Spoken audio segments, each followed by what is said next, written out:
Hello students. तो आज हम पढ़ने वाले हैं लॉज ऑफ मोशन। हमने अपने जो है मोशन के 01 में हमने आपको बताया था कि मोशन क्या होता है, फोर्स क्या है, फोर्स क्या होता है। तो हमने आपको फोर्स बताया था कि force is an action by which we can change the state of an object और ट्राई टू चेंज, या हम उस ऑब्जेक्ट की स्टेट को चेंज कर देंगे या हम उसके ऑब्जेक्ट के क्या नाम है स्टेट को ट्राई करेंगे चेंज करने के लिए।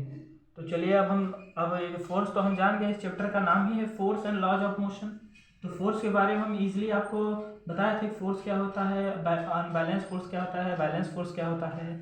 अब हम पढ़ने वाले हैं लॉज ऑफ मोशन।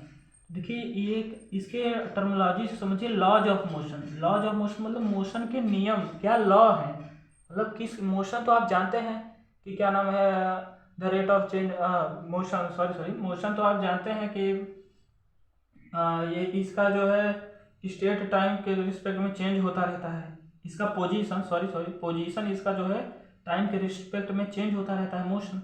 अब हम ये जानेंगे कि मोशन क्या है, कि मोशन के अलावा हम क्या उसके ऊपर क्या नियम लगा सकते हैं, इसलिए हम उसको पढ़ेंगे लॉज ऑफ मोशन, उसके ऊपर क्या लॉ है। देखिए सबसे पहले आए थे एक साइंटिस्ट थे गैलीलियो। तो उन्होंने हमें बताया था, थोड़ा सा एक आइडिया दिया था। वो तो बाद में पता चला कि ये इनर्सिया है, पहले उन्होंने एक आइडिया दिया था। तो आइडिया क्या है, चलिए हम उनके द्वारा समझते हैं कि उन्होंने क्या आइडिया दिया था। Galileo first of all said that, Galileo ने सबसे पहले कहा था कि object move with a constant speed when no force act on them. मतलब कोई भी ऑब्जेक्ट अगर मूव कर रहा है तो वो कांस्टेंट स्पीड से मूव करता रहेगा, उसके ऊपर जब तक कोई फोर्स ना लगाया जाए। जब तक उस पर कोई फोर्स नहीं लग रही है तो उसका जो स्पीड है वो कांस्टेंट रहेगा। मतलब अगर ये जैसे कोई ऑब्जेक्ट है और इसका जो स्पीड है मान लीजिए 5 किलोमीटर 5 किलोमीटर पर सेकेंड के स्पीड में ये जा रहा है, मतलब ये मूव कर रहा है, तो ये 5 ही किलोमीटर पर सेकेंड के स्पीड में मूव करता रहेगा, इसके ऊपर जब तक कोई फोर्स नहीं लगा है। ये क्या है, ये गैलीलियो ने बोला था। तो इसके बाद जो है हमारे एक बहुत ब्रिलियंट साइंटिस्ट आए न्यूटन्स। तो न्यूटन्स ने इन्हीं के ऊपर स्टडी किया, तो उन्हें लगा कि हमें इसके ऊपर लॉस देना चाहिए, तो उन्होंने लॉस दिया। तो देखिए उनका लॉस क्या है। Newton study the idea of Galileo, Newton ने क्या किया, आइडिया स्टडी किया गैलीलियो की जो विचार है उसको देखे, and give the 3 laws of motion. और उन्होंने क्या दिया, 3 लॉ दिए। क्या दिए, 3 लॉ दिए। These law is known known as known as Newton laws of motion. इन्हीं इन्हीं के लॉज को जो है न्यूटन लॉज ऑफ मोशन के नाम से जाना गया। तो देखिए दोस्तों, आप न्यूटन लॉज ऑफ मोशन को समझने से पहले आप समझिए इनर्सिया क्या होता है। इनर्सिया, देखिए इनर्सिया क्या होता है, किसी भी ऑब्जेक्ट की प्रॉपर्टी होती है, खुद की प्रॉपर्टी होती है। देखिए अब क्या लिखा है, inertia is that property of the object due to it body due to which it resist a change in it. मतलब वो इनर्सिया क्या करता है, अपने अपने मतलब किसी भी ऑब्जेक्ट के खुद का जो है इनर्सिया एक प्रॉपर्टी है, हमने आपको बताया। तो वो क्या करता है, वो रजिस्ट करता है कि उसके खुद के अंदर कोई चेंज ना आने पाए। जैसे मान लीजिए ये मेरा पेन है और इसकी इसकी खुद की प्रॉपर्टी है इनर्सिया, ये रजिस्ट करेगा कि इसके ऊपर कोई चेंज ना आने पाए। तो देखिए यहाँ क्या लिखा है, resist a change in it state और रेस्ट, या फिर अगर जैसे ये रेस्ट पे था तो क्या कर रहा है, रजिस्ट कर रहा है कि इसके ऊपर चेंज ना आए। अगर ये जैसे यूनिफॉर्म मोशन में है, equal distance in equal interval of time, जैसे यूनिफॉर्म मोशन में है, तो यो वो क्या करेगा कि अपने आप को प्रिपेयर करेगा या ट्राई करेगा कि मैं यूनिफॉर्म मोशन में ही रहूँ। ये है इनर्सिया को आप समझने के लिए। देखिए इस फिर से हम देख लेते हैं, inertia is the property of the body due to due to a due to a body, जिस बॉडी के कारण ड्यू टू विच, जिसके कारण इट रजिस्ट ए चेंज, वो क्या करता है, रजिस्ट मतलब रोकता है किसी भी चेंज को उसकी स्टेट में कोई चेंज ना हो, वो ये क्या करता है, रजिस्ट करता है। आई होप आप समझ गए होंगे। अब हम पढ़ते हैं Newton first law. Newton first law, तो देखिए न्यूटन फर्स्ट लॉ होता क्या है। आप एक बार देख ले, पहले पढ़ लेते। A body at rest will remain at rest, अगर कोई बॉडी रेस्ट पे है तो वो रेस्ट पे रहेगा।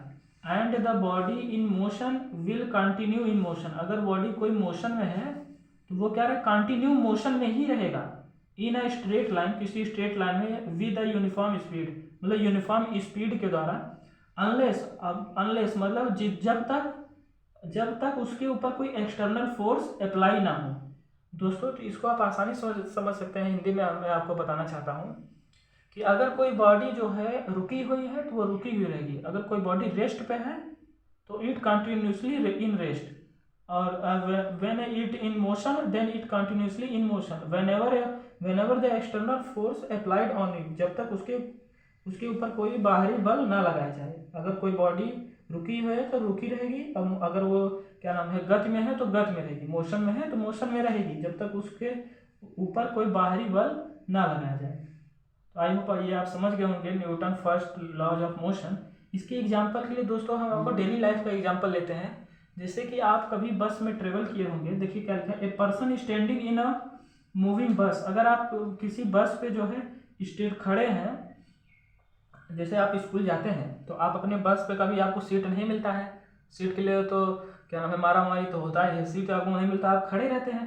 तो आपने कभी ऑब्जर्व किया होगा, अब आप पढ़े रहेंगे मोशन तभी तो ऑब्जर्व करेंगे, अगर आप चलिए आप पढ़ लिए तो आप ऑब्जर्व करिएगा कि जब ये आपका बस जो है अगर मूव कर रहा है रोड पे तो कंटिन्यूसली जब कोई क्या नाम है कि ड्राइवर आपका ब्रेक लगाता है तो आप ऑटोमेटिक क्या नाम है अपवर्ड की तरह आप थोड़ा सा आपके बॉडी के अंदर मूवमेंट होता है, इससे लगता है कि आप गिर जाएंगे। तो वही चीज़ है, वही चीज़ उसमें क्या लगा, न्यूटन फर्स्ट लॉ एक्ट कर रहा है कि क्योंकि आप उसमें रेस्ट पे थे, क्योंकि अगर जैसे आपका बस जो है वो मूव कर रहा था, मगर आप जैसे ये आपका बस है, ये आपका बस है, आप थोड़ा समझने की कोशिश करिए, ये आपका बस है और ये मान लीजिए आप ये क्या नाम है इसके ऊपर स्टैंड किए हुए हैं, तो ये आपका बस क्या है मूव कर रहा है, मगर आप क्या है आप रेस्ट पे हैं, ये क्या है आप रेस्ट पे हैं, आपके ऊपर अभी कोई फोर्स नहीं लगा। मान लीजिए आपका ड्राइवर अभी ब्रेक लगा दिया, सडन ब्रेक लगाया, क्या लगाया सडन ब्रेक, अगर ये जो है ड्राइवर सडन ब्रेक लगा दिया तो आप ये आगे की तरफ गिरने को ऐसा लगेगा कि आप आगे की तरफ गिर जाएंगे। तो वही चीज़ है दोस्तों, क्योंकि ये क्या है आप रेस्ट पे हैं तो आप रेस्ट पे रहना चाह रहे हैं, तो ये जो सडन ब्रेक ये क्या है एक्सटर्नल फोर्स है, क्या है एक्सटर्नल फोर्स है जो ड्राइवर के द्वारा बस पे लगाया गया, जिसके द्वारा आपके बॉडी के अंदर मूवमेंट हुआ। तो आई होप आप ये समझ गए होंगे। चलिए दोस्तों अब हम एक इम्पॉर्टेंट टॉपिक समझते हैं। जैसे इस पेज में हमने उसको लिख लिया है, देखिए क्या होता है mass and inertia, mass and inertia.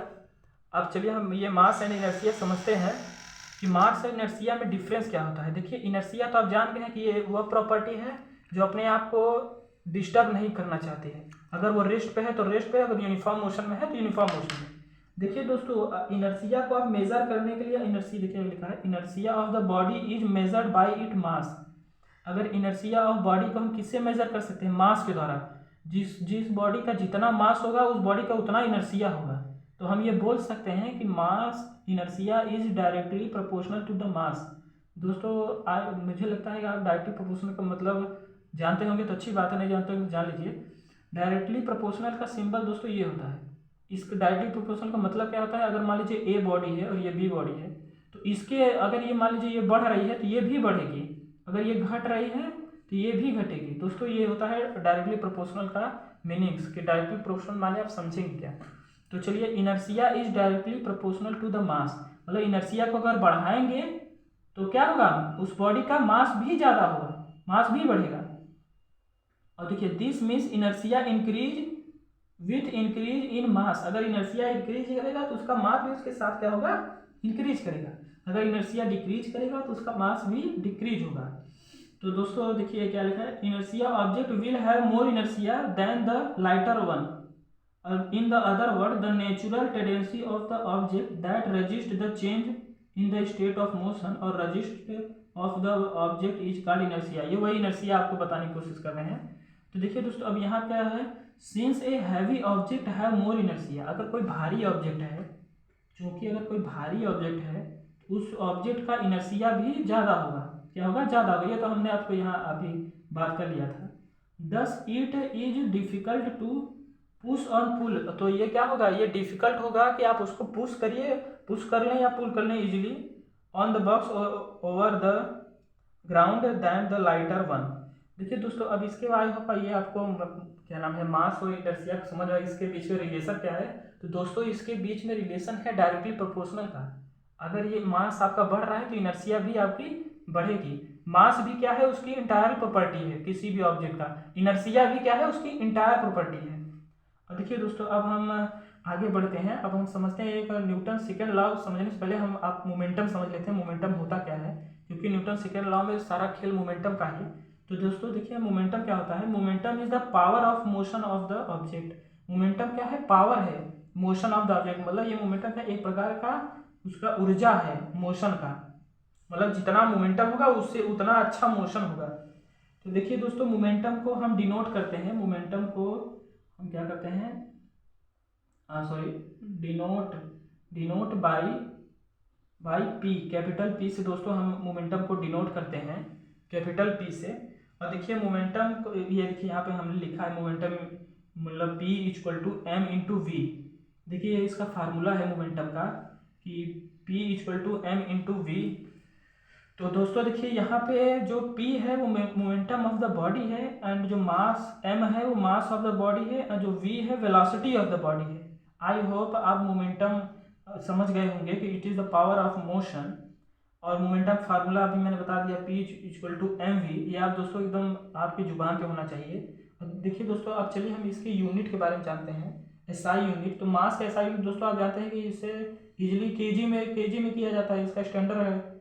और ये वी क्या है, उसको मीटर पर सेकेंड। इसका जो है दोस्तों एसआई यूनिट वेलोसिटी का क्या होता है, मीटर पर सेकेंड। क्योंकि वेलोसिटी का फार्मूला क्या था, डिस्प्लेसमेंट अपॉन टाइम। तो डिस्प्लेसमेंट को हम किससे दिखाते हैं, मीटर से, और टाइम को सेकेंड से। देखिए दोस्तों यहाँ पे बस देख लीजिए, वेलोसिटी इक्वल टू क्या था, डिस्प्लेसमेंट, पूरा नहीं लिखेंगे हम, डिस्प्लेसमेंट अपॉन टाइम।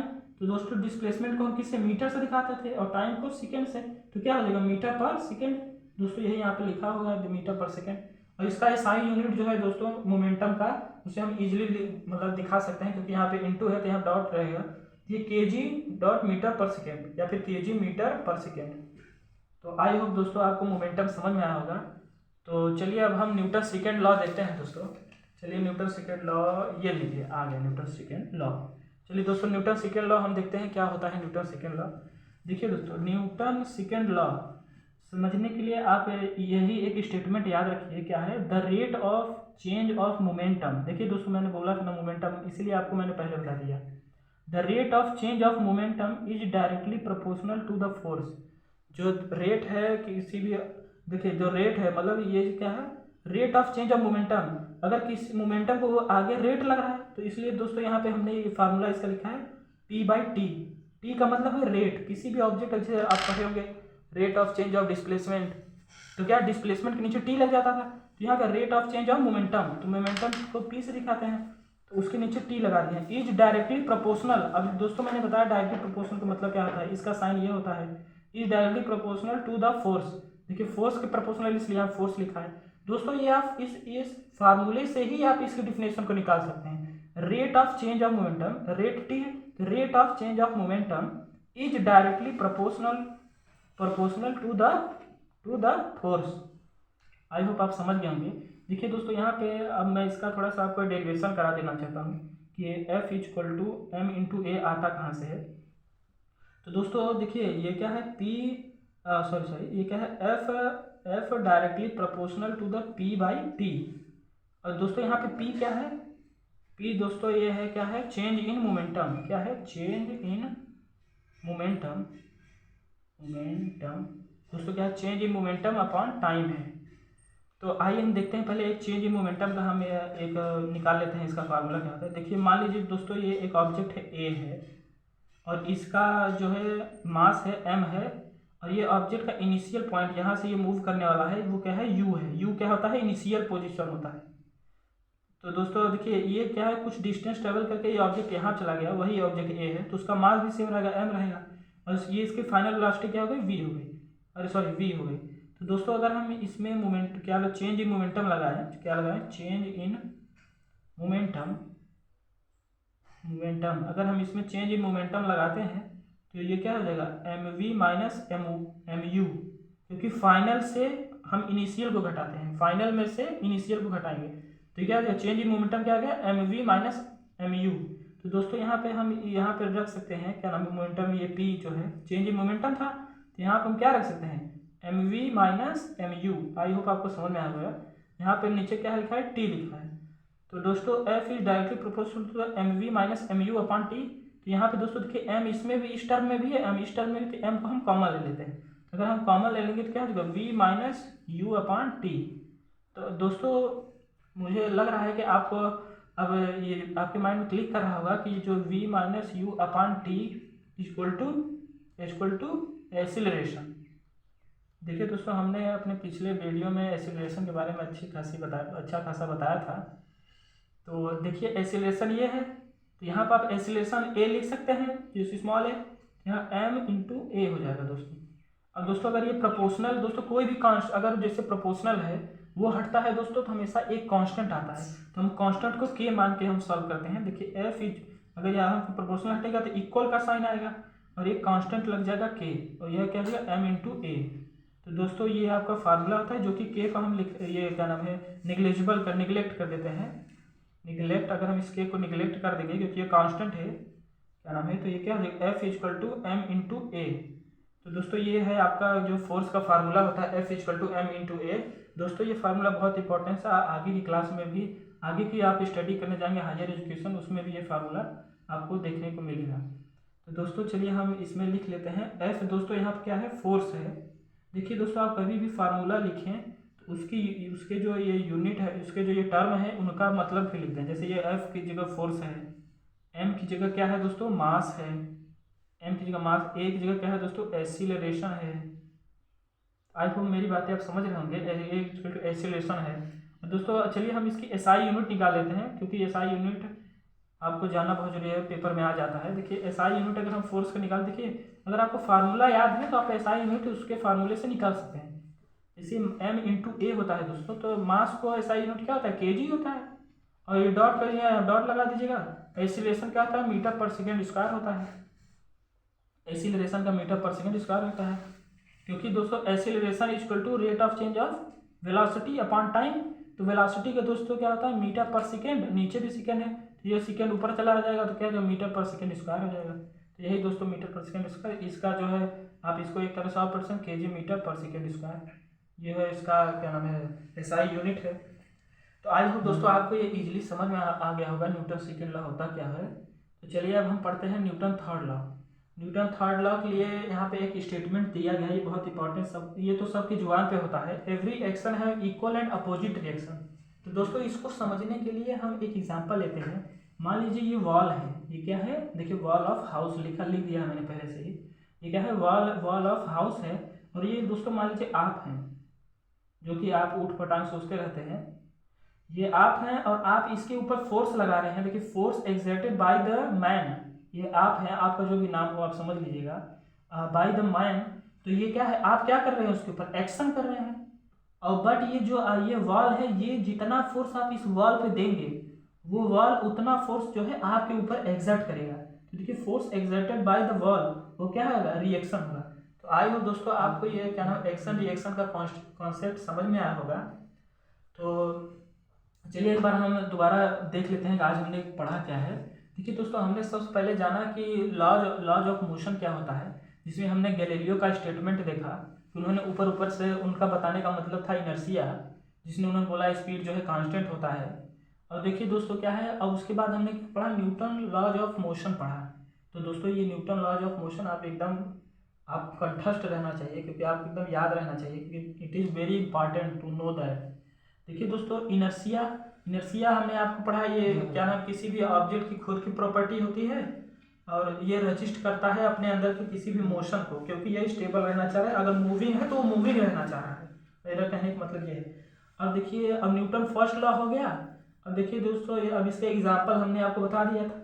उसके बाद दोस्तों हमने आपको मास और इनर्शिया का रिलेशन, देखिए इस पेज में मैंने आपको मास और इनर्शिया का रिलेशन बताया था, तो आपको आई होप समझ में आया होगा मास और इनर्शिया का रिलेशन क्या है। उसके बाद दोस्तों हमने आपको बताया था मोमेंटम, यहाँ पे momentum equal to P, momentum equal to mass into velocity, जिसका एसआई यूनिट होता है केजी मीटर पर सेकेंड। और दोस्तों उसके बाद हमने आपको जो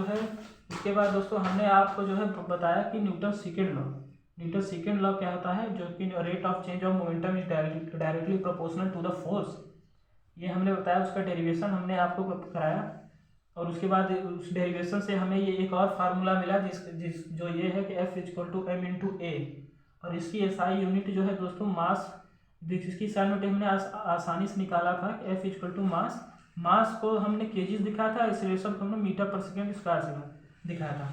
तो फोर्स का जो है एसआई यूनिट क्या हो जाएगा, केजी मीटर पर सेकेंड स्क्वायर। और देखिए दोस्तों उसके बाद हमने देखा Newton third law. Newton third law ये है कि every action have equal and opposite reaction, every action have equal and opposite reaction. तो हमने एक्शन और रिएक्शन इसको सब शॉर्ट में बोलते हैं। तो उस एग्जाम्पल की देखिए दोस्तों, अगर आप इस प्रकार से अपने एग्जाम में अगर आप इसकी डायग्राम बना के और क्या है प्रॉपर मतलब लिख के आते हैं तो आप उस एग्जामिनर के ऊपर आपका एक अलग इम्प्रेशन पड़ेगा। तो इसलिए मैंने आपको इस डायग्राम के थ्रू आपको समझाने की कोशिश की है। आई होप दोस्तों आज का लेक्चर आपको अच्छा लगा होगा। चलिए धन्यवाद।